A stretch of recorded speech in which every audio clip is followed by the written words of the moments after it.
is the first genuine kindness in this life. I've been on the road for quite some time, but here, the last of my dried meat. The pale figure delicately places the food in the boy's hand, clasping it gently and pushing it toward him. The boy quickly rips into the meat, devouring it within seconds before choking slightly and letting out a weak cough. Easy there, have some water to wash it down. The pale man hands the boy a canteen. The boy drinks voraciously, down to the last drop, before dropping his hand.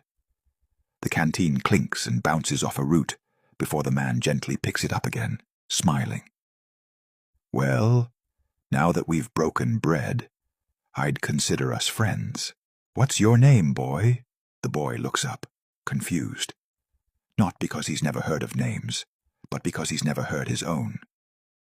Of course, names are common, he thinks, but how can I tell him I don't know mine? With embarrassment, he says weakly, I don't know. I've never heard anyone call me by name. The pale man gestures for him to sit beside him.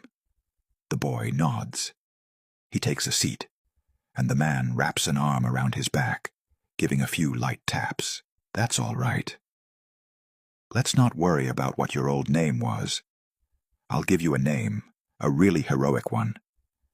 Then when the world tells stories about you one day, you can tell them Primum of Nolens gave you this name.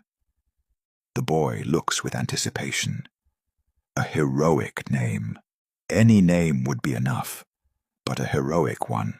From this day forward, you are Elpis. The boy tilts his head slightly, before letting out a disappointed. Stands up in mock shock. What's wrong with Elpis? It's a great name. It means hope. Every hero needs to give hope. Elpis lets out a small chuckle at Primum's dramatic gestures. Well, there's nothing wrong with it. I just thought it would be really cool. Like Gorthok the Destroyer. Elpis lets off a small chuckle at the name. Primum starts waving his hands, and in a jesting, mocking tone responds, Really, the boy who can't move 2 feet wants to be called Gorthok. You want to raid hamlets and steal treasure instead of being a hero. Because that's what a Gorthok does.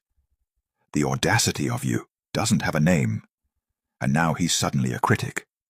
Fine then, name yourself. Primum mockingly turns his back, but glances over his shoulder with another warm smile at Elpis. Elpis can't help but smile back, and, in turn, gives his first genuine thanks from the bottom of his soul. No, old man.